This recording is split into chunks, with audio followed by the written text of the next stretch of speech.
Bismillah, alhamdulillah, wassalatu wassalamu ala rasulillah wa ala alihi wa ashabihi wa man tabi'ahum bi ihsanin ila yaumiddin, amma ba'd. Kita lanjutkan perkataan al-muallifu rahimahullahu ta'ala, an-naw'u ats-tsalisu, jenis tauhid yang ketiga. Setelah sebelumnya beliau rahimahullahu ta'ala menjelaskan tentang jenis tauhid yang pertama, tauhid rububiyah, dan yang kedua tauhid al-asma' was sifat. Sekarang beliau menyebutkan tentang jenis tauhid yang ketiga, tauhidul ilahiyah. Jenis tauhid yang ketiga adalah tauhidul ilahiyah, wa yuqalu lahu tauhidul ibadati, dan dinamakan juga dia sebagai tauhid al-ibadah. Apa itu tauhidul ilahiyah dan tauhidul ibadah? Kata Syekh di sini, beliau menyebutkan dan menjelaskan rahimahullahu ta'ala, wa huwa al-i'tiqadu al-jazimu ma'al ilmi wal amali wal i'tirafi bi anna Allaha dzul uluhiyyati wal ubudiyyati ala khalqihi ajma'ina. Tauhid ilahiyah dan tauhid al-ibadah, dia adalah keyakinan yang jazim, yang kuat, bersamaan dengan ilmu, bersamaan dengan amal, bersamaan dengan pengakuan. Bahwasanya apa? Bi annallaha dzul uluhiyyati wal ubudiyyati ala khalqihi ajma'ina. Bahwasanya Allah Subhanahu wa taala yang memiliki sifat keuluhiyahan dan keubudiyahan, yaitu yang berhak untuk disembah, ala khalqihi ajma'ina, di atas seluruh makhluknya. Wa ifraduhu wahdahu bil ibadati kulliha wa ikhlasid dini kullihi lillah, dan mengesahkan Allah Subhanahu wa ta'ala saja di dalam ibadah-ibadah seluruhnya, dan di dalam mengikhlaskan agama seluruhnya lillah, untuk Allah Subhanahu wa ta'ala saja. Wa huwa yastalzimu tauhidar rububiyyati, maka tauhid uluhiyah ini melazimkan adanya keberimanan kepada tauhid rububiyah, wa tauhidal asma'i was sifati, dan melazimkan kepada tauhid asma' was sifat, wa yatadammanuhuma, dan tauhid uluhiyah ini mengandung kepada dua macam tauhid tersebut. Li'annal uluhiyata allati hiya sifatun ta'ummu awsafal kamali, karena keuluhiyahan itu, yaitu yang berhak untuk diibadahi, dia adalah sifat yang mencakup semua sifat-sifat kesempurnaan, wa jami'a awsafir rububiyyati wal 'azamati, dan mencakup seluruh sifat-sifat rububiyah dan keagungan. Fa innahul ma'luhu al-ma'budu lima lahu min awsafil 'azamati wal jalali, karena Allah Subhanahu wa ta'ala al-ma'luh, al-ma'bud, Allah itu yang berhak disembah, ya, Allah yang diibadahi, lima lahu min awsafil 'azamati wal jalal, karena Allah Subhanahu wa ta'ala yang memiliki atau dari sifat-sifat Allah Subhanahu wa ta'ala yang agung lagi mulia.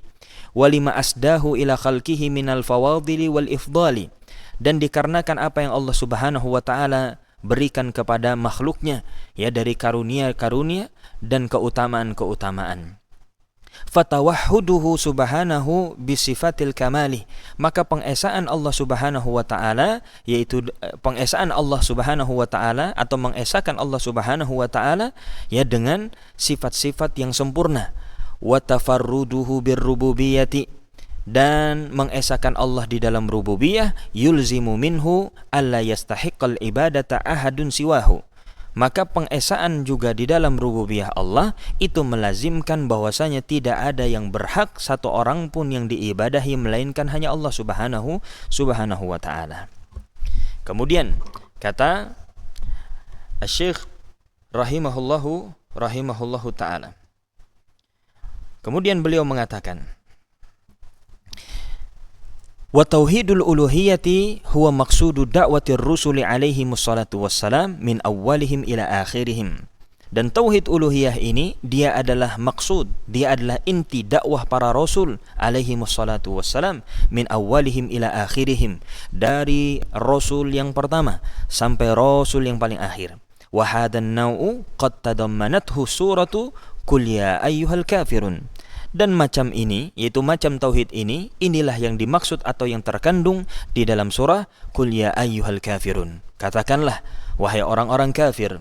Dan juga firman Allah Subhanahu wa ta'ala, Qul ya ahlal kitabi ta'alau ila kalimatin sawa'in bainana wa bainakum alla na'budu illallah wa la nusyrika bihi syai'an wa la yattakhidha ba'duna ba'dan arbaban min dunillah fa in tawallaw faqul ashhadu bi anna muslimun.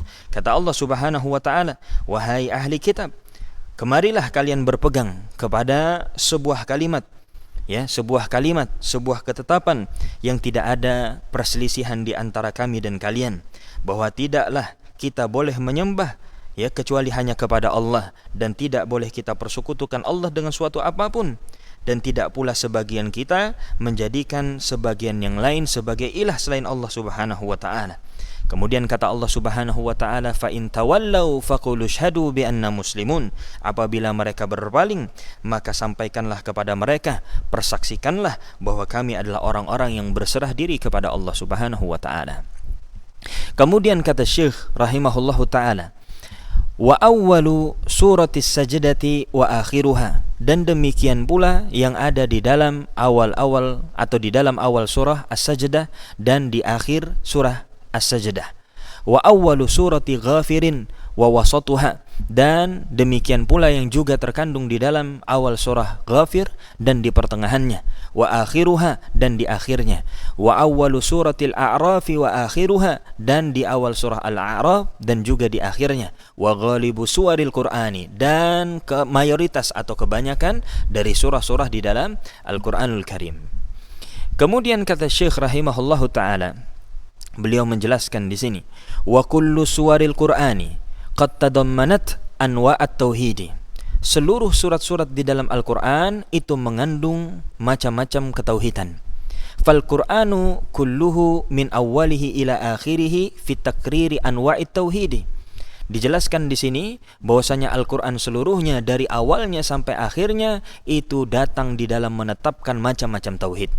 Li'annal Qur'ana kullahu imma khabarun anillahi wa asma'ihi wa sifatihi wa af'alihi wa aqwalihi, fahadha huwa tauhidul ilmi al-khabari al-i'tiqadi, yaitu tauhidur rububiyah wal asma' was sifat. Kata beliau menjelaskan atau mengutip penjelasan di sini bahwasanya, ya, seluruh dari Al-Qur'an itu dari awal sampai akhirnya di dalam menetapkan macam-macam tauhid, karena Al-Qur'an itu seluruhnya imma, ya, tentang khabarun anillahi wa asma'ihi.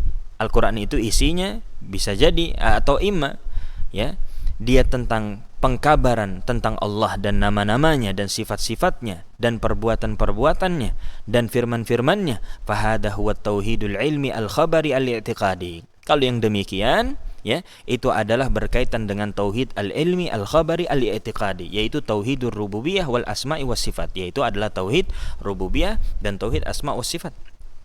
Wa imma da'watun ila ibadatillahi wahdahu la syarika lahu wa khala'a ma yu'badu min dunih. Bisa juga, ya, isi dari Al-Qur'an itu, ya, yang kedua adalah tentang seruan atau ajakan beribadah kepada Allah Subhanahu wa taala saja, tidak menyekutukannya dengan suatu apapun, wa khala'a ma yu'badu min dunih, dan melepaskan seluruh apa-apa yang disembah selain Allah. Wa hadha huwa tauhidul iradi at-talabi, dan inilah tauhid al-iradi at-talabi, yaitu yang dimaksud adalah tauhidul uluhiyah. Wa imma amrun wa nahyun wa ilzamun bi ta'atillah, dan bisa juga di dalam Al-Qur'an itu kalau tidak berkaitan tentang tauhid rububiyah, tidak berkaitan tentang tauhid asma wa sifat, ya, dan tauhid uluhiyah, maka di dalam Al-Qur'an itu isinya adalah amrun wa nahyun wa ilzamun bi ta'atillah, yaitu di dalam Al-Qur'an berisikan tentang perintah dan larangan dan kewajiban untuk mentaati Allah. Wa dzalika min huquqit tauhidi wa mukammilatihi, yang demikian itu adalah di antara hak-hak tauhid atau konsekuensi-konsekuensi tauhid dan penyempurna ketauhidan. Wa imma khabarun an iqrami ahli tauhidi wa ma fu'ila bihim fid dunya minan nasri wat ta'yidi, atau bisa juga di dalam Al-Qur'an itu, ya, terdapat penjelasan atau kabar tentang pemuliaan Allah kepada ahlu tauhid dan apa yang akan Allah berikan, akan Allah lakukan kepada ahlu tauhid di dunia, yaitu berkaitan tentang an-nasr, pertolongan, wa ta'yid, penguatan, wa ma yukrimuhum bihi fil akhirah, dan apa yang Allah Subhanahu wa taala akan berikan kepada mereka berupa kemuliaan dengan hal tersebut di akhirat. Wa huwa jazaa'u tauhidihi subhanahu, maka inilah balasan dari ketauhidan kepada Allah Subhanahu wa taala. Wa imma, dan bisa jadi di dalam Al-Qur'an itu berisikan khabarun an ahli syirki wa ma fu'ila bihim fid dunya minan nakali wa ma yuhillu bihim fil akhirati minal adabi, fahuwa jazaa'un man kharaja atau fahuwa jazaa'u man kharaja an hukmi tauhidi. Atau bisa juga ya, di dalam Al-Qur'an itu adalah tentang pengkabaran tentang orang-orang yang melakukan kesyirikan dan apa yang akan Allah lakukan kepada mereka orang-orang yang melakukan kesyirikan. Allah balas kepada mereka yang melakukan kesyirikan di dunia minan nakali, berupa siksaan dan hukuman, wama yuhillu bihim fil akhirati minal adabi, dan apa yang akan mereka dapatkan yang akan terjadi kepada mereka di akhirat dari azab ya, yang akan mereka dapatkan. Fahuwa jazaa'u man kharaja an hukmi tauhid, maka inilah balasan bagi mereka yang keluar dari ketauhidan kepada Allah. Fal Qur'anu kulluhu fit tauhid, maka Al-Qur'an itu seluruhnya berkaitan tentang tauhid. Fal Qur'anu kulluhu fit tauhid, maka Al-Qur'an itu seluruhnya tentang tauhid dan wa huququhu ya, fit tauhidi wa huquqihi, ya berkaitan tentang tauhid dan hak-hak tauhid, wa jazaihi, dan yang berkaitan tentang balasan-balasan mentauhidkan Allah, wa fi sya'ni syirki wa ahlihi wa jazaihim, dan tentang keadaan orang-orang yang melakukan kesyirikan dan balasan yang akan mereka dapatkan. Ini dinukilkan oleh Syekh Mu'allif rahimahullah di dalam Madarijus Salikin karangan Al-Imam Ibnu Qayyim rahimahullahu taala. Wallahu taala alam. Kita cukupkan, kita akan lanjutkan di pertemuan yang berikutnya. Barakallahu fikum.